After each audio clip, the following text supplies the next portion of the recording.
Hello everyone, welcome back to the channel. कसे आहात तुम्ही सगळे? आय होप तुम्ही सगळे खूप मस्त आणि मजेत असाल. आज मी खूप जास्त खुश आहे. एक वाईट गोष्ट पण झाली आहे.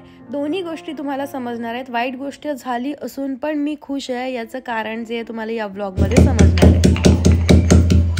आज सगळ्या गोष्टींना खूप वेळ झाला. अकिरा युद्धवीर आणि माझी पण अंघोळ ऑलमोस्ट 1 वाजता झाली. आता 1:30 झालेत आणि मी इथं आमटी फोडणी टाकते. बाकी सगळं झालेलं आहे, फक्त आमटी फोडणी टाकायची बाकी आहे. आमटी फोडणी टाकेल आणि त्यानंतर आम्ही जेवायला बसू. अकिरा युद्धवीर TV बघतायत, तोपर्यंत मी माझं काम करून घेते. तर मी खुश का आहे हे कारण सांगते आणि वाईट गोष्ट काय झाली हे तुम्हाला समजेल पुढे. तर मी खुश असण्याचं कारण तुम्हाला व्लॉगच्या सुरुवातीलाच दिसलं असेल, जो अंक दिसला असेल, त्यामुळं मी खुश आहे. 100 दिवसांपैकी 30 दिवस मी कंटिन्युअस व्लॉग्स टाकलेले आहेत. एकही दिवसाचा खंड पडलेला नाही आहे. आणि माझं जे जुनं चॅनल आहे मैथिली व्लॉग्स, ज्याच्यावर ऑलमोस्ट 7,500 सबस्क्रायबर्स आहेत, पण त्या चॅनलवर सुद्धा असं एकदाही झालेलं नाही आहे की मी कंटिन्युअस 30 दिवस म्हणजे पूर्ण 1 महिना व्लॉग्स टाकलेले आहेत. पण या चॅनलवर असं झालेलं आहे आणि सुरुवातच जी आहे ती इतकी छान झाली आहे ना. तुम्ही मला मोटिवेट करताय कंटिन्यूस टाकण्यासाठी, स्किप न करण्यासाठी. त्याबद्दल तुमच्या सगळ्यांचे अगदी मनापासून थँक्यू. आणि मी स्वतःला अप्रिशिएट करत असते. आत्तापर्यंत तुम्हाला समजलं असेल. सो मी पण एवढं स्वतःमध्ये चेंजेस केले, मी पण एवढी कन्सिस्टंट राहिले, माझ्या स्वभावाच्या विरुद्ध जाऊन मी वागले. याच्याबद्दल मी स्वतःला पण थँक्यू बोलते. आणि माझी मुलं जे मला कंटिन्युअसली सपोर्ट करत आहेत. युद्धवीर खूप त्रासदायक मुलगा आहे, तुम्हाला आत्तापर्यंत समजलं असेल. पण तो पण जेव्हा मी शूट करते किंवा जेव्हा मी सांगते मी आता व्हॉइस ओव्हर देणारे, अजिबात आवाज नाही करायचा, त्यावेळी माझी दोन्ही मुलं अतिशय शांत खेळत असतात, कुठलाही आवाज न करता. सो त्यांना पण खूप खूप थँक्यू. आणि एक खरंच खूप अशी ना म्हणजे त्रासदायक अशी गोष्ट झाली आहे माझ्यासोबत, तुम्हाला समजेलच या ब्लॉगमध्ये. स्टील ती त्रासदायक गोष्ट मला काही इतकी त्रास देत नाही आहे. काल जेव्हा झाली तेव्हा त्रास दिलं त्यांनी मला, पण आज जेव्हा मला समजलं ना, अरे मी 30वा व्लॉग अपलोड करते, त्यानंतर म्हणजे मला कुठल्या गोष्टींचा काही फरकच नाही पडत आहे. मी एवढी हॅपी झाली आहे. मला म्हणजे पुढच्या 30 दिवसांसाठी मला या 30 दिवसांनी मस्त मोटिवेट करून टाकलेलं आहे.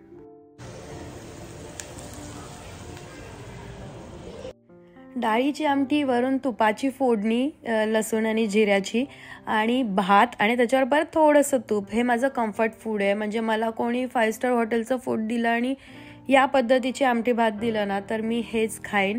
कारण प्रत्येकाचं एक कम्फर्ट फूड असतं, तर मला हे आवडतं. आणि तुमचं काय कम्फर्ट फूड आहे मला सांगा. सोबतच अजून तसा खोकला आणि सर्दी कमी झालेली नाही आहे. सो हा काढा बनवते आणि या काढ्याने खरंच हे जे आहे ना, कफ जो आहे तो निघून जातो. आणि तुम्ही ट्राय करू शकता. पाणी घ्यायचं 1 ग्लासभर, त्याच्यामध्ये दालचिनीचा तुकडा टाकायचा आहे आणि आलं घ्यायचं आहे आणि ते गरम करायचं. 1 ग्लास पाणी असेल तर हाफ ग्लास करायचं आणि दिवसातून 3 वेळा ते प्यायचं. तर तेच इथं बनवते मी. आणि ना, हे आई कुठे काय करते सिरियल मी सुरुवातीला बघितलं नव्हतं, तर बऱ्याच जणांनी सांगितलं होतं बघ बघ बघ म्हणून.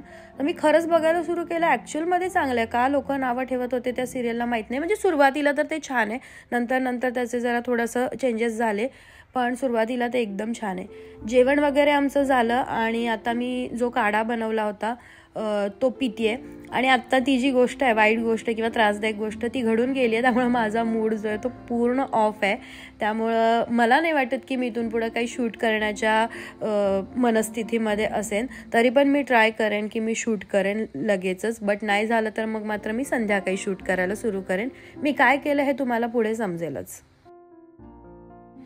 आणि तुम्हाला माझ्या आवाजामध्ये पण हॅपीनेस दिसत असेल ना. म्हणजे एखादी गोष्ट पूर्ण करण्याचा जो आनंद आहे ना, ॲक्च्युली मी पूर्ण अजून केली नाही. आता आपले 30 दिवस झाले, तर अजून 70 दिवस बाकी आहेत. भरपूर म्हणजे काय बोलतात, शेपूट गेले आणि हत्ती बाकी आहे, असा प्रकार आहे. पण त्यामध्येच मी खूप खुश आहे. म्हणजे मी एवढंसं सुद्धा पूर्ण करू शकले ना, हे माझ्यासाठी एक अवॉर्ड मिळाल्यासारखं आहे. आणि माझ्या आवाजातून पण तुम्हाला समजत असेल की मी किती खुश आहे आज.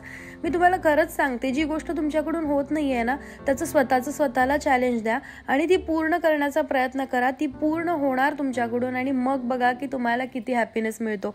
पुढचे काही दिवस, पुढचे महिने कितीतरी तुम्ही एकदम मोटिवेट राहाल प्रत्येक गोष्टींसाठी. आणि व्लॉग्स जे आहेत ते छोटे होतात आय नो, बट मला दोन्ही गोष्टी सांभाळाव्या लागतात, माझी तब्येत पण आणि व्लॉगिंग पण. त्यामुळं थोडंसं मी छोटे व्लॉग्स टाकते आहे. पण जसं माझी तब्येत नॉर्मल होईल किंवा मला आराम बस होईल की बस झाला आता मी आराम भरपूर केलेला आहे, त्यानंतर मी मोठे जे व्लॉग्स आहेत ते स्टार्ट करेन.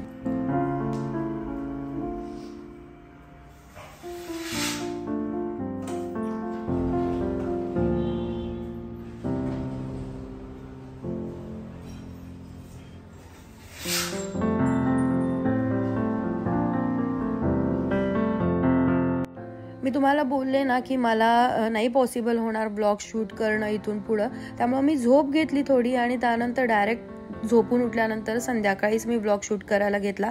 कारण माझ्या माइंडला आत्तापर्यंत शरीर थकत होतं, पण आता माझं माइंड थकलं होतं. त्यामुळं माझ्या काय बोलतात माइंड किंवा बुद्धीला थोडासा रिलॅक्स करण्यासाठी मला त्या झोपेची गरज होती. आणि इथे चहा बनवते मी, मुलांसाठी पण बनवते, सो 1 स्पून एक्स्ट्रा मी त्यामध्ये टाकलं आहे. आणि चहामध्ये मला लवंग ही लागतेच. आत्तापर्यंत तुम्ही कधी लवंग टाकून चहा प्यायला नसेल तर नक्की ट्राय करा, खूप सुंदर लागतो चहा.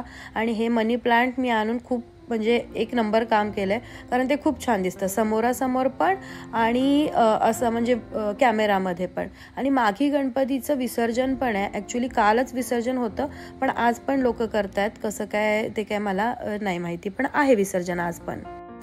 सो अकिरा सोडून आले मी फुटबॉलला. आणि आज फर्स्ट टाईम ह्या 30 दिवसांमध्ये, म्हणजे हा 30वा ब्लॉग आहे आणि 100 डेज चॅलेंजचा 30वा दिवस आहे. तर 30 दिवसांमध्ये फर्स्ट टाईम असं झालं की कुठल्या तरी गोष्टीचा माझ्यावर परिणाम झाला. आणि जे मी ब्लॉगमध्ये शूट करायचं, नवाब तिकडे जाऊ नको, ब्लॉगमध्ये शूट करायचं ठरवलं होतं ते मी शूट केलं नाही, कारण मला इतका स्ट्रेस आला ह्या गोष्टीचा. तुम्ही बोलताय की पॉझिटिव्ह विचार केला पाहिजे, नेगेटिव्ह होऊ नको वगैरे, बट अगेन गोष्टी अशा होतात ना रोज काही ना काही की मी किती पॉझिटिव्ह राहायचा प्रयत्न केला तरी कुठेतरी एक छोटीशी का होईना नेगेटिव्हिटी येतीच आहे. तर झालं असं की मी ते आता ह्याच फोनमध्ये मी शूट करते, त्यामुळे मी दाखवू नाही शकत. सो मी फोटो काढला आहे माझ्या दुसऱ्या फोनमध्ये, तो इकडे कुठेतरी मी लावते. आणि माझा आयफोन जो आहे तो फुटला आज. माझं नशीब कुठेतरी चांगलं, देव कुठेतरी पाठीशी आहे की कॅमेराला काय झालं नाही किंवा फोन बंद पडला नाही. मी त्याच फोनमध्ये आता शूट करते, बट कवरमध्ये असणारा फोन तो फुटला आहे. इथं दिसत असेल तुम्हाला, अकिराच्या हातून पडला आणि फुटला. याच्यामधून एक शिकले आणि तुम्हाला पण हा ॲडवाइस देते, कुठल्याही फोनला चेनवालं मी हे घेतलं होतं, ती चेन तुटलीच. चेनवालं जे कवर घेतलं होतं आयफोनचं, मी दाखवलं होतं ब्लॉगमध्ये, ते कधीही यूज करू नका. कारण त्या चेनवाल्या ती जी चेन असते ती त्याचं जे अडक असते त्याचा स्क्रू आतल्या बाजूला असतो, म्हणजे फोनच्या साईडला असतो. आणि त्याला छोट्या छोट्या अशा टिकल्या लावलेल्या असतात, फक्त स्पंज टाईप अशा टिकल्या लावलेल्या असतात. म्हणजे ते इथं तो स्क्रू आहे तर त्याच्यावर एक टिकली लावलेली असते ब्लॅक कलरची, बाकी त्याला काय नाही. आणि फोन असा पडला खाली, जसा पडला तसा तो स्क्रू जो आहे त्या टिकलीमधून बॅक साईडला, म्हणजे फोनच्या बॅक साईडला जी ग्लास असते त्याला घुसला आणि फोन तुटला. तर त्याचा मला एवढा स्ट्रेस झाला ना की माझा फोन तुटला म्हणजे तो पण आयफोन तुटला, खूप महाग. पहिले तर मला हे वाटलं की फुल बॉडी त्याची चेंज करायला लागेल. मला काय करायचीच इच्छा होईना. अकिरा झोपवलं जबरदस्ती मारून झोपा करून, आणि मी पण झोपून गेले. उठले 1-1.5 तासांनी, तेवढी स्ट्रेस फ्री झाले.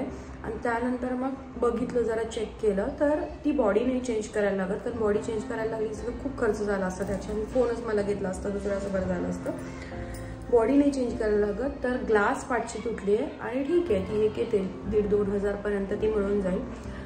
तर असं झालं. म्हणून मला ना, मी जे ठरवलं होतं आज, ॲक्च्युली मी ठरवलेलं रुटीन ब्लॉग शूट करायचा, तो झाला नाही. फर्स्ट टाईम असं झालं की मी काहीतरी ठरवलं आणि कुठल्या तरी गोष्टींचा माझ्यावर परिणाम झाला. आणि होणारच, म्हणजे एवढा महाग फोन येतो आणि म्हणजे होणारच परिणाम, कारण त्याला काही झालं नाही. म्हणजे माझ्या डोक्यामध्ये इतके थॉट्स यायला लागले की कॅमेऱ्यात फुटला असता तो, कारण कॅमेऱ्याच्या तुम्ही बघितलंच नसतं किंवा मी परत एकदा इथे लावते, कॅमेऱ्याच्या जस्ट साईडपर्यंत त्याचं सगळं फुटलेलं आलं. तर कॅमेरा फुटला असता तर, किंवा उलटा पडला असता आणि डिस्प्ले फुटला असता तर. परत माझ्या लक्षात आलं फोन तर इतक्या जोरात पडला नाही आहे, त्या स्क्रूमुळे झालं. जरी असा पडला असतं तरी आयफोनचा डिस्प्ले खूप असा काय बोलतात स्ट्रॉंग असतो, त्याने नाही काय होत एवढ्या छोट्या मोठ्या पडण्याने, तो खराब नाही होत आणि ग्लास पण आहे टेम्पर्ड ग्लास. तर असं झालं. तर चला आता मला जायचं आहे नवाबला फिरवायला आणि त्यानंतर छोटी मोठी कामं आहेत. मग खूप असं होतं आहे कारण 7:30 वाजलेत, परतताना मला घ्यायला जायचं. तर पटकन नवाबला फिरून येते आणि त्यानंतर मग बघते काय शूट करायचं ते. सो गाईज, हा होता आजचा व्लॉग. आय नो छोटा होता पण तुम्ही समजून घ्याल. तर तुम्हाला कसा वाटला हे मला नक्की सांगा. तुम्ही मला कमेंट्स करून मोटिवेट करत जा, म्हणजे मी जास्त मोटिवेट राहीन आणि आणखी छान छान व्लॉग्स तुमच्यापर्यंत आणण्याचा प्रयत्न करेन. पुन्हा भेटेन तुम्हाला पुढच्या व्लॉगमध्ये. तोपर्यंत bye, take care and thanks for watching.